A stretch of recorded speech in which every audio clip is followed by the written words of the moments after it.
সবাইকে স্বাগত দীপ্ত সংবাদে। সাথে রয়েছে দোলা ডলরের। শুরুতেই জানাবো সংবাদ শিরোনাম। ৩০ উপজেলায় হামের টিকাদান কার্যক্রম শুরু, ৩ মে থেকে দেওয়া হবে সারা দেশে। রাজধানী সহ বিভিন্ন ফিলিং স্টেশনে জ্বালানি তেলের জন্য হাহাকার, ভোগান্তিতে মানুষ।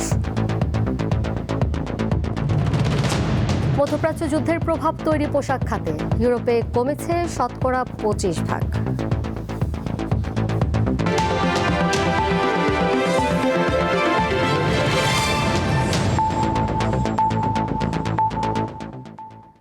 দেশের 18 জেলার 30 উপজেলায় আজ শুরু হয়েছে হামের টিকাদান কর্মসূচি। 6 মাস থেকে 59 মাস বয়সী শিশুদেরকে দেওয়া হচ্ছে এই প্রতিষেধক। স্বাস্থ্যমন্ত্রী সর্দার সাখাওয়াত হোসেন জানিয়েছেন, আগামী 3 মে থেকে সারা দেশে হামের টিকা দেওয়া হবে। সকালে ঢাকার নবাবগঞ্জে টিকাদান কর্মসূচির উদ্বোধনী অনুষ্ঠানে তিনি এ কথা জানান।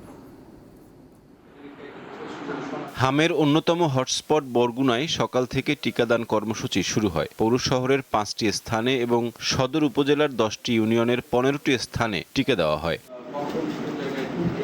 টিকা নিতে ব্যাপক সাড়া দেখা গেছে সাধারণ মানুষের মধ্যে। এছাড়া টিকা পাওয়ায় স্বস্তি ফিরেছে পরিবারে। হামে খুব মহামারী ধারণ করছে, এর কারণে আমরা সবাই টিকা দেই এবং সুস্থ থাকি, এইটি আমরা কামনা করি। ময়মনসিংহের 3 উপজেলায় শুরু হয়েছে হাম রুবেলা টিকার বিশেষ ক্যাম্পেইন। রবিবার সকাল 9টা থেকে প্রথম ধাপে জেলার 3টি উপজেলায় শিশুদের প্রথম ডোজ টিকা দেওয়া হয়। চিন্তা ছিলাম এখানে টিকা দিতেছে, এজন্য একটু ভালো লাগতেছে, নিয়ে আসলাম। রাজশাহীর গোদাগাড়ী উপজেলায় আনুষ্ঠানিকভাবে হামের টিকাদান শুরু হয়েছে। উপজেলা স্বাস্থ্য কমপ্লেক্স ও 9টি ইউনিয়নের মোট 28টি স্থানে এবং পৌরসভার 3টি অস্থায়ী কেন্দ্রে টিকা কার্যক্রম চলছে।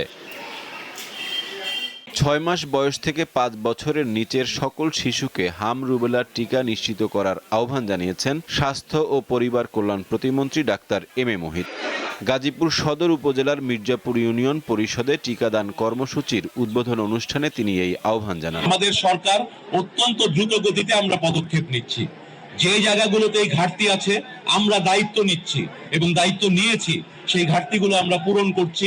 কর্মসূচি শুরু হয়েছে, কর্মসূচি চলবে, কোনো রকম ঘাটতি আমরা রাখবো না। হাম প্রতিরোধে সকলকে সচেতন হওয়ার আহ্বানও জানান স্বাস্থ্য প্রতিমন্ত্রী।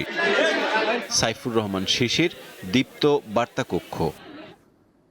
রাজধানীর ফিলিং স্টেশনগুলোতে জ্বালানি তেলের জন্য হাহাকার কাটেনি। কাঙ্ক্ষিত তেলের আশায় মাঝরাত থেকে পাম্পগুলোতে ভিড় করছেন চালকরা। ঘন্টার পর ঘন্টা লাইনে থেকেও মিলছে না জ্বালানি। এতে চরম ভোগান্তিতে পড়েছেন চালক, অফিসগামী যাত্রী ও সাধারণ মানুষ। ঘড়ির কাঁটা ঘুরছে ঠিকই, কিন্তু সরছে না গাড়ির চাকা। রাজধানীর প্রতিটি ফিলিং স্টেশনের চিত্র একই রকম। জ্বালানি তেলের জন্য ঘন্টার পর ঘন্টা অপেক্ষার প্রহর গুনছেন চালক ও সাধারণ মানুষ। তেলের খোঁজে এক পাম্প থেকে অন্য পাম্পে ঘুরছেন চালকরা। রাজধানীর বেশিরভাগ পাম্পে তেল সরবরাহ বন্ধ। আবার যেসব পাম্পে তেল পাওয়া যাচ্ছে সেখানে দীর্ঘ লাইনে করতে হচ্ছে অপেক্ষা। এতে নষ্ট হচ্ছে মূল্যবান কর্মঘণ্টা, বাড়ছে জনভোগান্তি। হজরে নামাজ পড়ে এসে দাঁড়াইছি মহাখালী রেল ক্রসিংয়ের ওই পাশে দাঁড়াইছি। ওইখান থেকে আসলাম, এখন বাজে আপনার 10টা। 2 ঘন্টা ধরে দাঁড়িয়ে আছি। এই যে যা দেখছেন কষ্ট, রোদের মধ্যে দাঁড়ায় থাকা, এটাই। গতকালকেও আসছিলাম রাত 10টার পরে, 1.5 ঘন্টা দাঁড়ায় থাকার পরে বাসায় চলে গেছি। 9:20 এসে দাঁড়াইছিলাম সিরিয়ালে, এখন বাজে মোটামুটি প্রায় 11টা, এখনো সিরিয়ালে আছি। 10-12 লিটার তেল দেবো, এত তো একদিনের জন্য হয় না, এরকম প্রতিদিনের ভোগান্তি আর কি আমাদের পোহাইতে হয়। পাম্প কর্তৃপক্ষ বলছে এখনও যানবাহনের চাপ সামাল দিতে হিমশিম খেতে হচ্ছে তাদের। নর্মালের সময় কিন্তু মোটামুটি ভালোই চাপ থাকতো, এখন তো অন্য জায়গা ধারে চলে আসতে না পাওয়ার কারণে, অন্য জায়গা না পাওয়ার কারণে এখানে চলে আসতেছে। এই জন্য চাপ তো 24 ঘন্টাই আছে। মানে অনেক সবাই প্রশ্ন করে যে কখন চাপটা কম, বলে 24 ঘন্টার মধ্যে কখনো একই অবস্থা থাকে আর কি, একই লেভেলে থাকে সবসময়। জ্বালানি তেলের অনিশ্চয়তায় জনজীবন অনেকটা স্থবির হয়ে পড়েছে। এর প্রভাব পড়েছে নিত্যপণ্যের দামেও। তাই দ্রুত সরবরাহ স্বাভাবিক করে ভোগান্তি থেকে মুক্তির দাবি সাধারণ মানুষের। হেদায়েতুল্লাহ সীমান্ত, দীপ্ত সংবাদ, ঢাকা। এদিকে জ্বালানি তেল সংকটে আজও দেশের বিভিন্ন ফিলিং স্টেশনে ভিড় দেখা গেছে। অনেক স্থানে ঘটেছে অপ্রীতিকর ঘটনা। ময়মনসিংহে জ্বালানি সংকটে চরম ভোগান্তি পোহাতে হচ্ছে পরিবহন চালকদের। এছাড়া অকটেন, পেট্রোল ও ডিজেলের সরবরাহ কম থাকায় জেলার 63টি ফিলিং স্টেশনের মধ্যে প্রতিদিন মাত্র 8 থেকে 10টি ফিলিং স্টেশনকে ডিপো থেকে নির্দিষ্ট পরিমাণে জ্বালানি দেওয়া হচ্ছে। উত্তরের জেলা গাইবান্ধায় জ্বালানি তেলের জন্য মোটরসাইকেল চালকরা দীর্ঘ লাইন ধরেও তেল পাচ্ছেন না। ভোলার লালমোহনে জ্বালানি তেল না পেয়ে উপজেলা নির্বাহী কর্মকর্তার বাসার সামনে বিক্ষোভ করেছেন ক্ষুব্ধ চালকরা। গত রাত 2টার দিকে উপজেলা কমপ্লেক্স এলাকায় এই ঘটনা ঘটে। এছাড়া যানবাহনের বৈধ কাগজপত্র ও চালকের ড্রাইভিং লাইসেন্স ছাড়া তেল না দেওয়ার নির্দেশনা থাকায় অনেক মোটরসাইকেল চালক তেল পাননি। এদিকে ডিপো থেকে চাহিদা অনুযায়ী জ্বালানি তেল পাচ্ছেন না বলে অভিযোগ করেছেন নারায়ণগঞ্জ পেট্রোল পাম্প মালিকরা।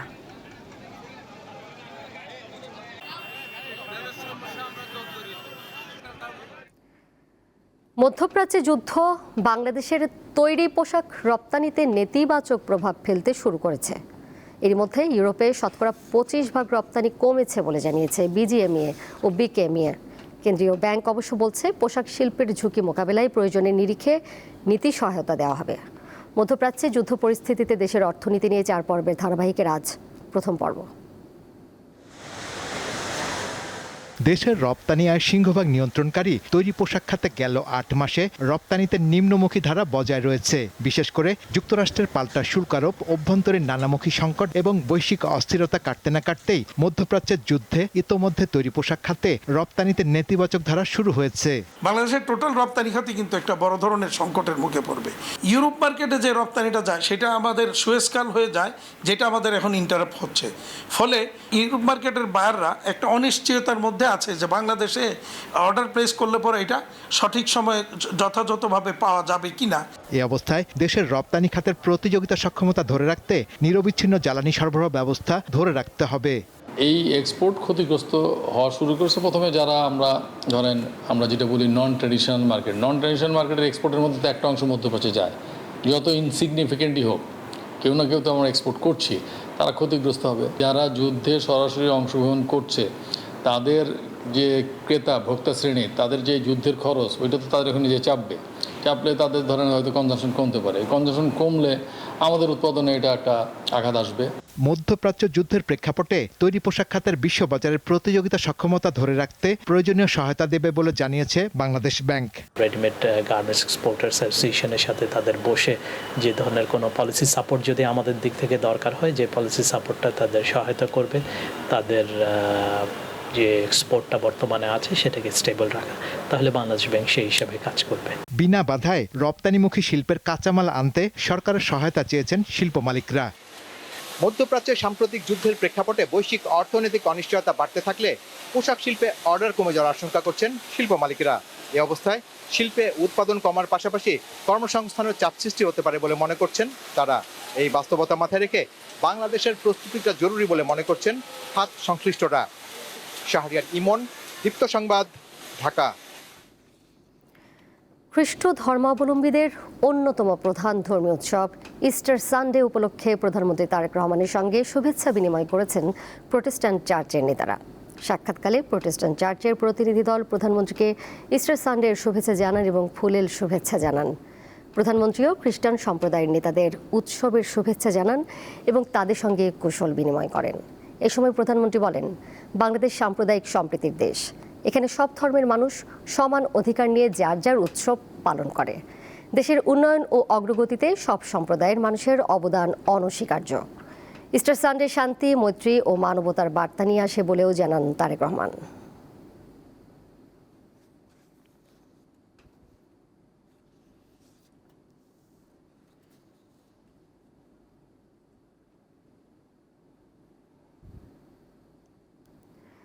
বগুড়া 6 আসনের উপনির্বাচন ঘিরে দায়িত্ব পালনে কোনো ধরনের অবহেলা সহ্য করা হবে না বলে হুঁশিয়ারি দিয়েছেন নির্বাচন কমিশনার আবুল ফজল মোহাম্মদ সানাউল্লাহ। সকালে বগুড়া আয়োজিত মত বিনিময় সভায় তিনি আরও বলেন, ত্রয়োদশ জাতীয় সংসদ নির্বাচন শান্তিপূর্ণভাবে সম্পন্ন হয়েছে।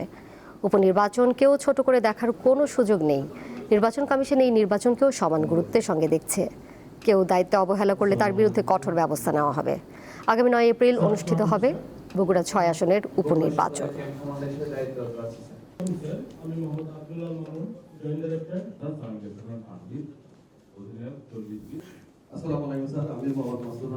এই দেশের জন্য আর কখনো 2 নম্বরী ভোটের কথা কেউ চিন্তা না করে, এটা আমাদেরকে নিশ্চিত করতে হবে।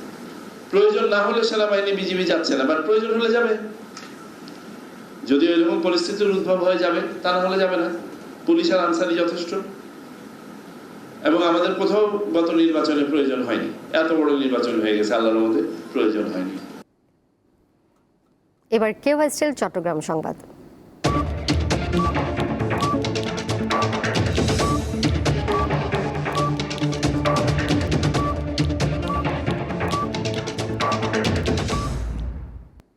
পঞ্চম সর্বোচ্চ শৃঙ্গ মাকালু জয়ের লক্ষ্য নিয়ে নতুন অভিযানে যাচ্ছেন দেশের পর্বতারোহী বাবর আলী। শনিবার চট্টগ্রাম প্রেস ক্লাবে পর্বতারোহণ ক্লাব ভার্টিক্যাল ড্রিমার্স সংবাদ সম্মেলনে এই তথ্য জানানো হয়।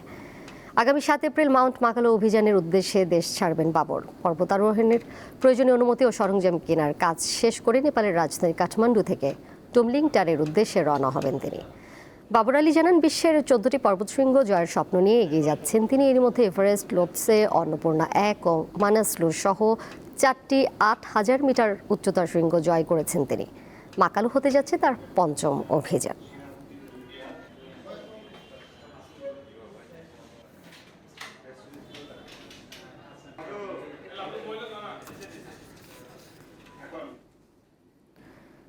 কুমিল্লায় দাঁড়িয়ে থাকা 3টি বাসে অগ্নিকাণ্ডের ঘটনা ঘটেছে। দুপুরে জাঙ্গালিয়া বাস স্ট্যান্ডে এই ঘটনা ঘটে। বেলা 1টার পর বাস স্ট্যান্ডের আকাশে কালো ধোঁয়া দেখে ঘটনাস্থলে এসে 3টি বাস জ্বলতে দেখেন পরিবহন শ্রমিকরা। পরে ফায়ার সার্ভিসের 2টি ইউনিট এসে আগুন নিয়ন্ত্রণে আনে।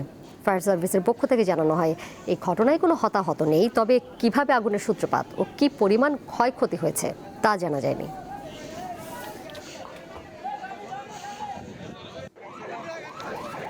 নারায়ণগঞ্জের সিদ্ধিরগঞ্জ হাইওয়ে সড়কে ফুটপাত দখলমুক্ত করতে উচ্ছেদ অভিযান কেন্দ্র করে 2 গ্রুপের মধ্যে হট্টগোলের সৃষ্টি হয়। দুপুরে জেলা প্রশাসন, সড়ক ও জনপথ, জেলা পুলিশ ও হাইওয়ে পুলিশ যৌথভাবে এই অভিযান পরিচালনা করে। এই সময় স্থানীয় 2 পক্ষের মধ্যে উত্তেজনা সৃষ্টি হয়। এক পর্যায়ে তা হট্টগোলের রূপ নেয়। পরে আইনশৃঙ্খলা বাহিনী পরিস্থিতি নিয়ন্ত্রণে আনে। প্রশাসনের পক্ষ থেকে জানানো হয়, সড়ক দখলমুক্ত রাখতে এই ধরনের অভিযান অব্যাহত থাকবে।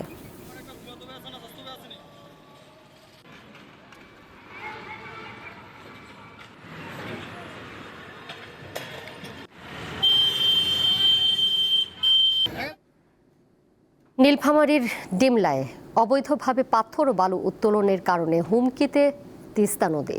স্থানীয় একটি শক্তিশালী চক্র এই কাজ করছে। এতে ব্যবহার করা হচ্ছে বেশ কয়েকটি মেশিন। সম্প্রতি উচ্ছেদ অভিযানের সময় পুলিশ সহ সংশ্লিষ্টদের ওপর ওই চক্রটি হামলা চালায়।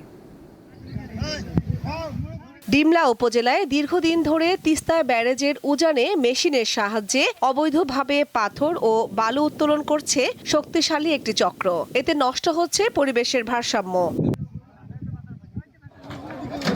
চলতি বছরের 19 মার্চ পুলিশ ও স্থানীয়দের সঙ্গে নিয়ে টেপা খড়িবাড়ি ইউপি চেয়ারম্যান রবিউল ইসলাম শাহীন পাথর ও বালু উত্তোলন বন্ধে উচ্ছেদ অভিযান চালান। পুড়িয়ে দেওয়া হয় কয়েকটি মেশিন। এতে পাথর উত্তোলনকারীরা ক্ষুব্ধ হয়ে হামলা চালায়। আহত হন ইউনিয়ন পরিষদের চেয়ারম্যান ও পুলিশ সদস্য সহ 15 জন। ভাঙচুর করা হয় পুলিশের গাড়ি। এই ঘটনায় 4টি মামলা হয়েছে। আসামি করা হয়েছে কয়েকশো জনকে। গ্রেপ্তার আতঙ্কে অনেক পুরুষ বাড়ি ছেড়েছে। স্থানীয়দের অভিযোগ, প্রকৃত অপরাধীরা ধরাছোঁয়ার বাইরে থাকছে। নিরীহ অনেককেই আসামি করা হয়েছে। পুরুষ মানুষ একটা পুলিশের অত্যাচারে থাকতে পারে না, ভয়ে এলাকাটা আতঙ্কিত। আমার স্বামী সকাল 10টার সময় বাড়িতে আসছে চাঁদপুর থেকে। ওইখান থেকে আসার পর উনি এখানে মারামারি হয়েছে, উনি কিছু জানেনও না, উনি যায়ও না। এখানে রাত ঘুমায়, রাত 2টার সময় এসে পুলিশ ওনাকে এসে নিয়ে গেছে। উনি এগুলো কিছু জানেন না। এই এলাকায় কোনো পুরুষ মানুষ রাত্রে ঘরের ভিতরে থাকতে পারে না। পুলিশের অত্যাচারে আমরা এখন আতঙ্কিত হয়ে আছি। আমরা খুব আতঙ্কের মধ্যে আছি। পুলিশের জন্য আমরা আমাদের স্বামীরা বাড়ি থাকতে পারতেছে না। পুলিশ অবশ্য বলছে, তদন্তের মাধ্যমে হামলায় জড়িতদের শনাক্ত করেই আসামি করা হয়েছে। এ পর্যন্ত বিভিন্ন মামলায় 6 জনকে অ্যারেস্ট করা সম্ভব হয়েছে এবং অন্যান্য আসামি যারা আছে তাদেরকে চিহ্নিত করে অ্যারেস্ট করার কার্যক্রম চলমান এবং মামলার যে তদন্ত কার্যক্রম সেটিও চলমান। নীলফামারীর মানুষের দাবি, পরিবেশের ভারসাম্য রক্ষায় পাথর ও বালু উত্তোলন দ্রুত বন্ধ করতে হবে। এ ব্যাপারে আইনের কঠোর প্রয়োগ দরকার। কামরুন নাহার, দীপ্ত, বার্তাকক্ষ। র্যাব বিলুপ্তির সিদ্ধান্ত গ্রহণের দায় র্যাবের ওপর বর্তায় না। সরকার বিষয়গুলো বিবেচনা করবে বলে জানিয়েছেন নবনিযুক্ত র্যাবের মহাপরিচালক আহসান হাবিব পলাশ। রোববার দুপুর 12টার দিকে রাজধানীর কারওয়ান বাজারে র্যাব মিডিয়া সেন্টারে আয়োজিত মতবিনিময় সভায় তিনি কথা বলেন। র্যাব মহাপরিচালক আরও বলেন, মূল কাজ র্যাবকে জনগণের সামনে ভালোভাবে উপস্থাপন করা, কাজের মাধ্যমে নিজেদের প্রতিষ্ঠিত করা। সুতরাং র্যাব সম্পর্কে যে কোনো সিদ্ধান্ত নেবে সরকার। র্যাবের বিলুপ্তি বা র্যাব সংক্রান্ত যে কোনো সিদ্ধান্ত গ্রহণের দায়ভার র্যাবের উপর বর্তায় না। সরকার এই বিষয়গুলো বিবেচনা করবেন।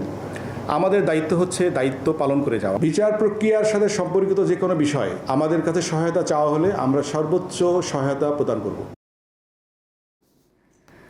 সুনামগঞ্জের হাওরে স্থাপন করা হয়েছে রাইস মিউজিয়াম বা ধান জাদুঘর। একটি প্লটে করা হয়েছে 51 জাতের ধানের চাষ। সব জাতের ধানের সাথে কৃষকদের পরিচয় করিয়ে দিতে এই উদ্যোগ নিয়েছে বাংলাদেশ ধান গবেষণা ইনস্টিটিউট।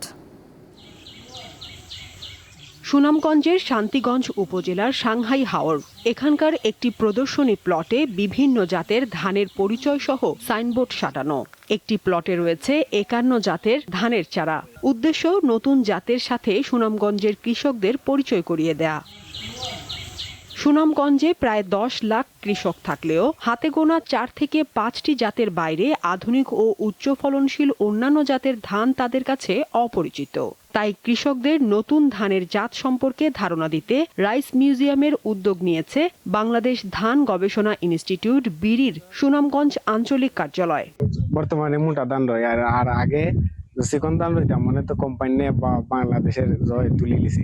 আমরা কখনো এই 51 জাত ধান দেখিনি বা আমরা করিনি, নামও শুনিনি। স্যাররা বলছেন যে ও ফসলটা আমরাও ফলাইয়া আমরা উন্নত হব, লাভবান হব। কোন জাতের ধান কত বেশি ফলন হবে এইটা দেখে আমরা আগামীতে এই ধানগুলা চাষ করার চেষ্টা করব। হাওরের প্রতিকূল পরিবেশে কোন জাতটি সবচেয়ে বেশি ফলন দেয় তা কৃষকরা নিজ চোখে দেখা ও যাচাই করতে পারছেন। নিজেদের জমির জন্য উপযোগী জাত নির্বাচন করে কৃষকরা বিড়ি আঞ্চলিক কার্যালয় থেকে বীজ সহায়তা নিতে পারবেন। কিছু জাত আছে যে বড় অংশে চাষাবাদ উপযোগী, যেগুলোতে আপনার প্রচুর পরিমাণে জিঙ্ক আছে। কিছু ভ্যারাইটি আছে যেগুলো খেতে খুবই ভালো, ভাত খুব ঝরঝরে। বিভিন্ন জাতির বিভিন্ন বৈশিষ্ট্য আছে, কোনোটার ফলন অত্যন্ত বেশি। একটা জায়গাতে যদি আমরা সবগুলো এই বিড়ি ভ্যারাইটিকে নিয়ে আসতে পারি, এই এলাকার কৃষি আবহাওয়াকে চিন্তা করে তারা তাদের পছন্দের জাতটি নির্বাচন করতে পারবেন। মাঠ পর্যায়ে এমন প্রদর্শনী ধান চাষে বিপ্লব আনবে এবং খাদ্য নিরাপত্তা নিশ্চিত করতে বড় ভূমিকা রাখবে বলে আশা কৃষি বিজ্ঞানীদের। সাদিয়া চৌধুরী, দীপ্ত, বার্তাকক্ষ। আন্তর্জাতিক প্রসঙ্গ। 2 দিনের রুদ্ধশ্বাস অভিযানের পর ইরানে ভূপাতিত যুক্তরাষ্ট্রের যুদ্ধ বিমানের নিখোঁজ ক্রু সদস্যকে উদ্ধার করা হয়েছে। প্রেসিডেন্ট ডোনাল্ড ট্রাম্প এ তথ্য নিশ্চিত করেছেন। স্থানীয় সময় রবিবার ভোরে ইরানের একটি দুর্গম পাহাড়ি এলাকা থেকে তাকে উদ্ধার করে যুক্তরাষ্ট্রের বিমান বাহিনীর বিশেষ কমান্ডো ইউনিট। উদ্ধারের পর ওই ক্রু সদস্যকে নিরাপদে ইরান থেকে সরিয়ে নেওয়া হয়। এটি যুক্তরাষ্ট্রের ইতিহাসে অত্যন্ত দুঃসাহসিক অভিযান ছিল বলে জানিয়েছেন প্রেসিডেন্ট ডোনাল্ড ট্রাম্প। শুক্রবার ইরান বিমানটি ভূপাতিত করার পর থেকেই ওই ক্রুর খোঁজে ছিল যুক্তরাষ্ট্র। অবশ্য বিমানটির পাইলটকে প্রথম দিনই উদ্ধার করা হয়। That they claim is the wreckage from that downed fighter jet. It online shows U.S. military aircraft swooping in. খেলার খবর। বিসিবি নির্বাচনে অনিয়মের অভিযোগে তদন্তে গঠিত কমিটির প্রতিবেদন জমা দিয়েছে। দুপুরে জাতীয় ক্রীড়া পরিষদে 5 সদস্যের কমিটি প্রতিবেদন জমা দেয়। কমিটির প্রধান সাবেক বিচারপতি AKM আসাদুজ্জামান জানান, গঠনতন্ত্র সংশোধন ও ভবিষ্যতে বিসিবি নির্বাচন সুন্দরভাবে আয়োজনের জন্য সুপারিশ করেছেন তারা। তদন্ত আমাদের শেষ করে তদন্ত জমা দেওয়ার জন্য এসেছিলাম আজকে। আমরা তদন্ত জমা দিয়ে গেলাম। নিরপেক্ষভাবে চেষ্টা করেছি আমরা, যাদের যাদের সম্পৃক্ততা পেয়েছিলাম তাদেরকে জিজ্ঞাসাবাদ করার জন্য চেষ্টা করেছি। তাদেরকে জিজ্ঞাসা করে যা পেয়েছি আমরা সেভাবে সুন্দরভাবে চেষ্টা করেছি, সংক্ষিপ্তভাবে। আমরা কাউকে অভিযুক্ত না করে আমি নিরপেক্ষ যা নির্বাচন সংক্রান্ত যা পেয়েছি সেই সম্বন্ধে রিপোর্ট দিয়ে গেলাম। আমরা এখানে এসে রিপোর্ট সংক্রান্ত রিপোর্ট দেখলে আপনারা সব বুঝতে পারবেন এগুলি কী আছে না আছে। আমরা কাউকে অভিযুক্ত করিনি। আমরা ইলেকশন সম্পর্কে আলোচনা করে ইলেকশনটা মন্তব্য করেছি, আমার রিপোর্ট দাখিল করেছি। সাফ অনূর্ধ্ব 20 চ্যাম্পিয়ন দলকে সংবর্ধনা দেওয়া হয়েছে। বিমানবন্দর থেকে ছাদখোলা বাসে শোভাযাত্রার মাধ্যমে খেলোয়াড়দের হাতির ঝিলে নেওয়া হয়। সেখানে অ্যাম্ফি থিয়েটারে ফুল দিয়ে স্বাগত জানানো হয় তাদের। এই দল নিয়ে 2034 বিশ্বকাপের স্বপ্ন দেখছে ফেডারেশন। টানা দ্বিতীয়বারের মতো সাফের শিরোপা জিতে শনিবার সন্ধ্যায় দেশে আসেন অনূর্ধ্ব 20 ফুটবল দলের সদস্যরা। দলকে অভিনন্দন জানাতে বিমানবন্দরে আগে থেকেই উপস্থিত ছিলেন যুব ও ক্রীড়া প্রতিমন্ত্রী আমিনুল হক। ফুল দিয়ে নতুন প্রজন্মের বিজয়ী খেলোয়াড়দের স্বাগত জানান তিনি। পরে ছাদ খোলা বাসে শোভাযাত্রার মাধ্যমে খেলোয়াড়দের নিয়ে যাওয়া হয় রাজধানীর হাতিরঝিলে। শোভাযাত্রা শেষ হয় হাতিরঝিলের এমপি থিয়েটারে। পরপর দুবার সাফ অনূর্ধ্ব 20 ফুটবলে চ্যাম্পিয়ন হওয়ায় অধিনায়ক মিঠুকে ফুল দিয়ে বরণ করে নেওয়া হয়।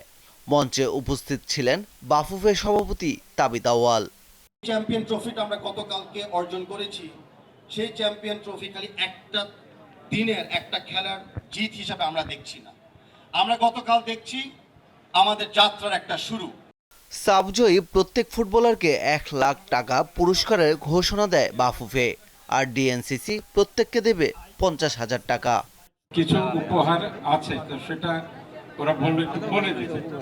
সেটা হলো প্রত্যেকটা 23 জনের যে স্কোয়াড, আমাদের পক্ষ থেকে প্রত্যেককে 1 লক্ষ করে টাকা আমরা গিফট আজকে রাত্রে দিব। যারা কর্মকর্তা ছিলেন তারাও বাদ যাবেন না, তারাও প্রত্যেকে 50,000 টাকা করে আজকে রাত্রে পেয়ে যাবেন। খেলোয়াড়দের প্রধানমন্ত্রী তারেক রহমানের শুভেচ্ছা পৌঁছে দেন যুব ও ক্রীড়া প্রতিমন্ত্রী আমিনুল হক। 6 এপ্রিল সরকারের পক্ষ থেকে সাবজয়ী দলকে আনুষ্ঠানিকভাবে পুরস্কৃত করার ঘোষণা দেন তিনি। আমি প্রথমেই আমাদের মাননীয় প্রধানমন্ত্রী জনাব তারেক রহমানের পক্ষ থেকে আপনাদের সকলকে আন্তরিক ধন্যবাদ এবং কৃতজ্ঞতা জানাই এবং শুভেচ্ছা জানাই। আমাদের এই অর্জন, এটাকে ধরে রাখা হচ্ছে সবচেয়ে বড় কঠিন একটি কাজ, এবং সেই কঠিন কাজটিকে ধরে রাখার জন্য আমি আমার এই খেলোয়াড়দেরকে, আমার যারা বিএফএফ এর সুযোগ্য সভাপতি জনাব তাবিদ আউয়াল সহ যারা এখানে বসে আছেন, আমি সবাইকে অনুরোধ করব যে আমরা এই ফুটবল টিমটি যাতে এখানেই থেমে না যায়। 2034 সালের বিশ্বকাপে খেলার স্বপ্ন দেখার কথা জানান দলের coach. But most of all, I want to support my staff because without these guys it wouldn't have happened. এটা আপনাদের জন্য, আজকে শুধু আপনাদের জন্য। ধন্যবাদ সবাইকে। শুক্রবার ফাইনাল ম্যাচে চিরপ্রতিদ্বন্দ্বী ভারতীয় যুবাদের টাইব্রেকারে 4-3 গোলে হারিয়ে সাফ অনূর্ধ্ব 20 ফুটবল চ্যাম্পিয়ন হয় বাংলাদেশ দল। পারভেজ খোকন, দীপ্ত স্পোর্টস। এর সাথে শেষ করব দীপ্ত সংবাদ। যাবার আগে শিরোনামগুলো জানিয়ে দেবো আরও একবার। 30 উপজেলায় হামির টিকাদান কার্যক্রম শুরু, 3 মে থেকে দেওয়া হবে সারা দেশে। রাজধানী সহ বিভিন্ন ফিলিং স্টেশনে জ্বালানি তেলের জন্য হাহাকার, ভোগান্তিতে মানুষ। মধ্যপ্রাচ্য যুদ্ধের প্রভাব তৈরি পোশাক খাতে ইউরোপে রপ্তানি কমেছে 25%।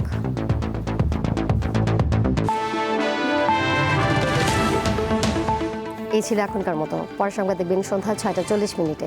এছাড়াও আরও তথ্য এবং বিনোদনের নানা খবর জানতে যুক্ত থাকুন দীপ্তর ডিজিটাল প্ল্যাটফর্মে। ধন্যবাদ সবাইকে।